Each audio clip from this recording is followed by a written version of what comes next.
Le label ISR cette année est ouvert à des fonds qui ne sont pas forcément commercialisés en France, qui sont des fonds européens. Quelle est la stratégie derrière cette ouverture européenne ? Il existe aujourd'hui une demande croissante de visibilité et de lisibilité sur ce que sont les fonds ISR et en particulier des bons fonds ISR, ce dans un contexte où on a tout d'abord une forte croissance des encours, mais en même temps une grande hétérogénéité des pratiques ISR.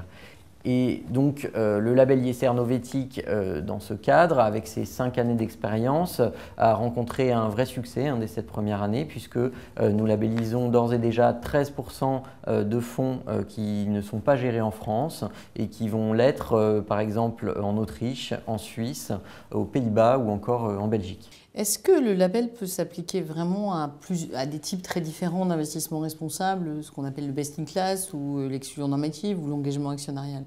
Alors nous travaillons effectivement sur tous les types de sélection de titres, best in class, mais aussi best in universe, et sur les approches complémentaires, comme par exemple l'exclusion normative ou l'engagement. Effectivement, nous essayons d'appréhender le spectre complet des techniques ISR.